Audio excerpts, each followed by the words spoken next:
Special class के सभी छात्र छात्राओं का आज 27/4/2020 को ये ऑनलाइन क्लास में हार्दिक स्वागत है। आज हम लोग देखेंगे प्रश्नावली 28। प्रश्नावली 28 में पहला क्वेश्चन आप देख रहे हैं, मान ज्ञात करें। यानी ये दशमलव भिन्नों का गुना का ही चैप्टर है। गुना आप लोग दशमलव भिन्न का इसके पहले वाला चैप्टर में भी सीखे थे, लेकिन उसमें क्या था, दशमलव भिन्न का गुना पूर्ण संख्या से, यानी इस साइड जो था वो पूर्ण संख्या था, लेकिन आज दशमलव भिन्न का गुना दशमलव भिन्न से करना है। 0.4 को मल्टीप्लाई करना है 0.3 से। तो इसमें भी हम लोग गुना करने में सबसे पहले दशमलव को कुछ देर के लिए भूल जाते हैं, तो भूल जाएंगे तो यहां पर आपका आ जाएगा 4, इधर 3, 4 और 3 का मल्टीप्लाई करना है, गुना करना है। तो 4 तिया 12, पहले 12 लिख लेते हैं। उसके बाद तब दशमलव को याद करते हैं फिर, और देखते हैं कि दोनों में दशमलव के बाद कितना अंक है। तो इसमें दशमलव के बाद 1 अंक, इसमें दशमलव के बाद 1 अंक, तो दोनों को जोड़ देंगे, 1 अंक और 1 अंक, तो कितना हो जाएगा 2 अंक।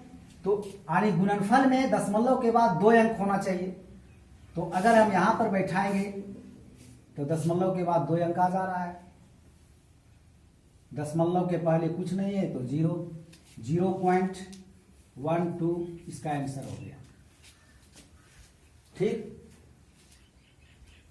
1 से लेकर के 16 तक आपको इसी तरीके से गुना करते जाना है और कॉपी में बनाते जाना है। नेक्स्ट है क्वेश्चन नंबर 17। क्वेश्चन नंबर 17 में भी गुना ही है और वही नियम लागू होगा। यहां भी हम दशमलव को भूलते हैं, तो बच रहा है इधर 5 और इधर 2, तो 5 और 2 को गुना करते हैं तो आता है 10। 5 और 2 को गुना किए, आ गया 10। अब बारी आती है कि दशमलव कहां बैठाया जाए। दशमलव तो इसमें बैठाना है, कहां बैठाया जाए।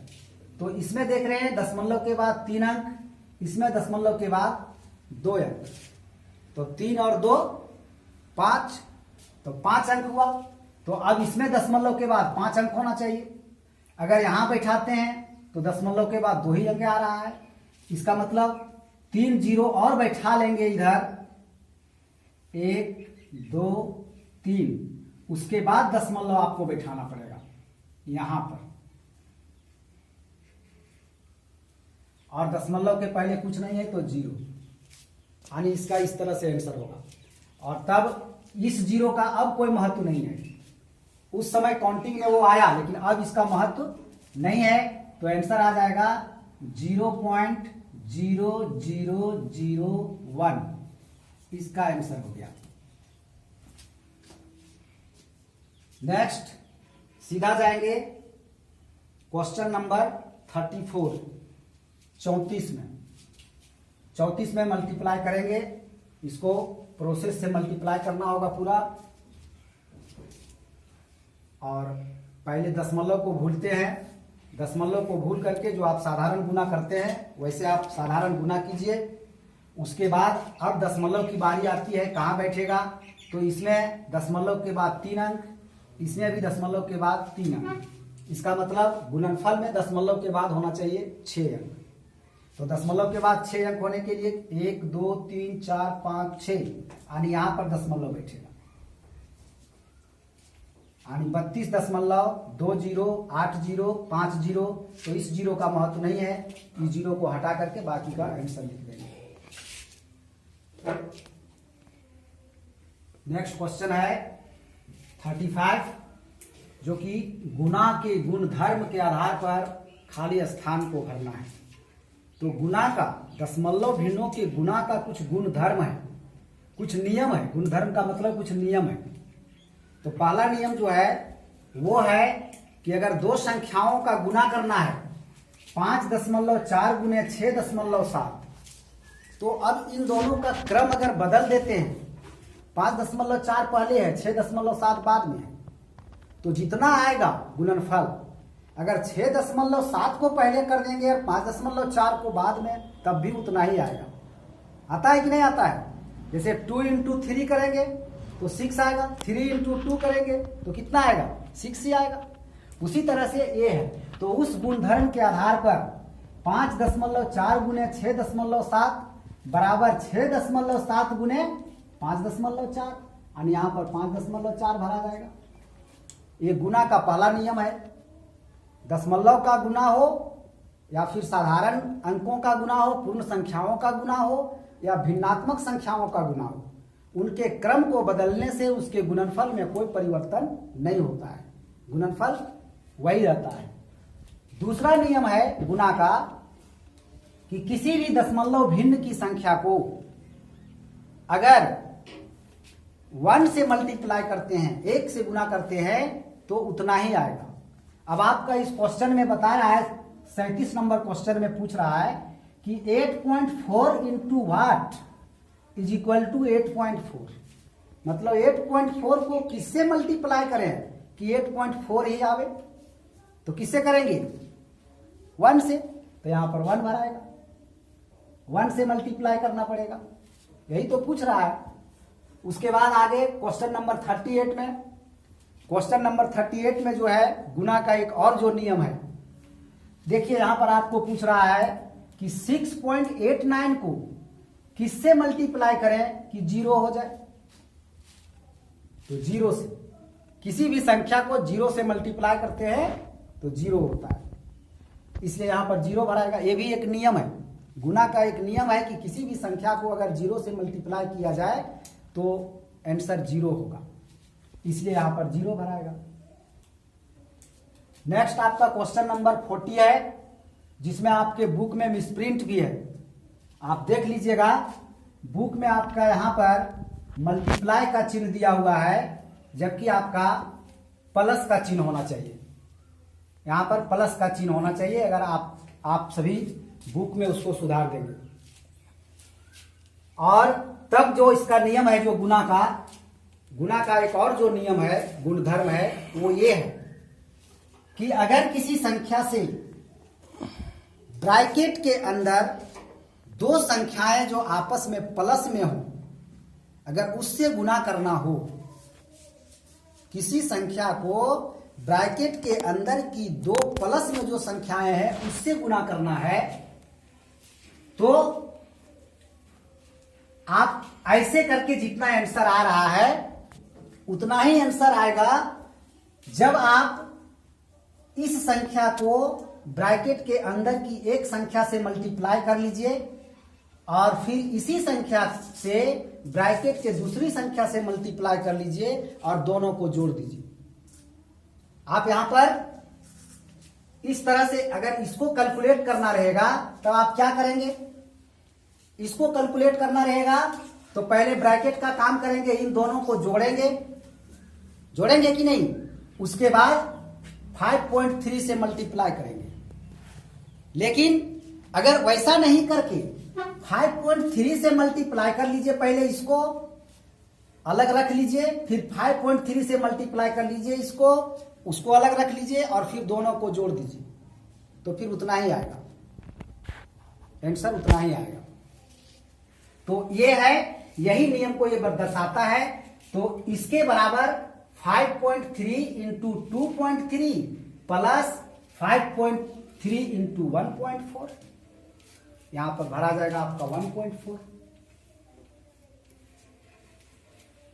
क्वेश्चन नंबर 41 भी आपका मिसप्रिंट है, ठीक है।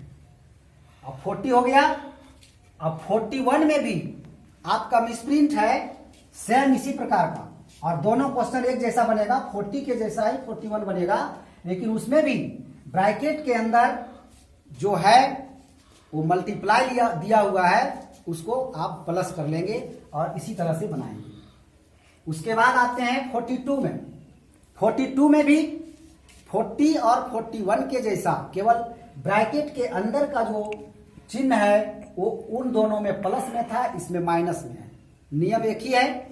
इसमें भी क्या करना है कि इसमें आप इसको कैलकुलेट करेंगे, इसमें से इसको माइनस करके इससे मल्टीप्लाई करेंगे तो आंसर आएगा।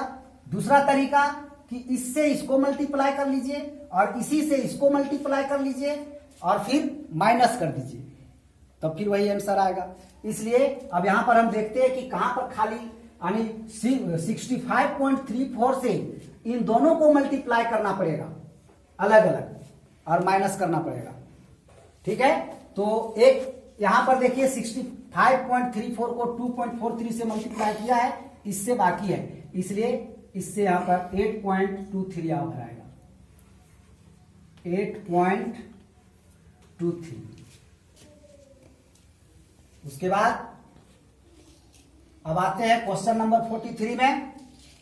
तो क्वेश्चन नंबर 43 कोई अलग नहीं है, वो जो पहला है 35 यानी संख्याओं के क्रम को बदलने से उनका गुणनफल नहीं बदलता है। तो यहां 2 संख्या के बारे में था, यहां 3 संख्या के बारे में, 3 हो, 4 हो, 5 हो, 6 हो।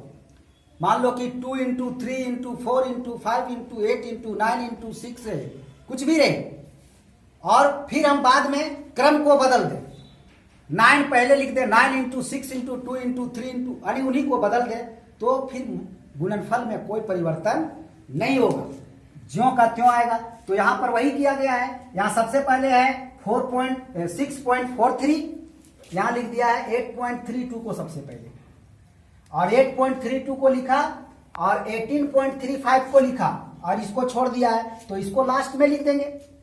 मल्टीप्लाई करना है तीनों को, तो लास्ट में ये वाला आपको खाली स्थान में भराएगा 6.43। ये आपका क्वेश्चन नंबर 43 कंप्लीट। अब है क्वेश्चन नंबर 49। मल्टीप्लाई करना है 8.01 इंटू 3.04 इंटू 2.12। दशमलव भिन्नों के 3 संख्याओं का गुना करना है। तो पहले आप किन्हीं 2 संख्याओं का गुना कर लीजिए, उसके बाद उसके गुणनफल में फिर तीसरे संख्या से गुना कर दीजिए। तो सबसे पहले हम इन दोनों संख्याओं का गुना किए। दशमलव का गुना का जो नियम है उस नियम को ध्यान में रखते हुए पहले गुना किए, फिर तो गुना करने के बाद इतना आया। इन दोनों को संख्याओं को गुना करने के बाद ये आया, यहाँ पर पॉइंट बैठा, क्योंकि इसमें पॉइंट के बाद 2 अंक, इसमें पॉइंट के बाद 2 अंक, तो इनके गुणनफल में पॉइंट के बाद 4 अंक होना चाहिए। तो 1 2 3 4 यहाँ पर पॉइंट बैठ गया। और उसके बाद फिर तीसरी संख्या से मल्टीप्लाई कर दीजिए 2.12 से। तो 2.12 से मल्टीप्लाई किए तो इतना आया।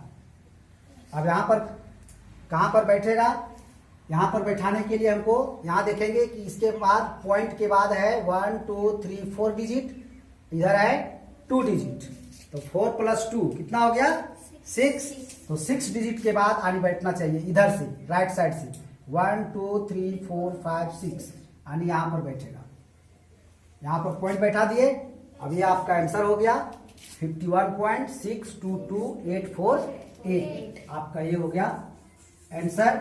और इसी के साथ आपका ये एक्सरसाइज 28 पूरा हो गया। वो आज का आपका एक्सरसाइज 28 का टोटल होमवर्क रहेगा।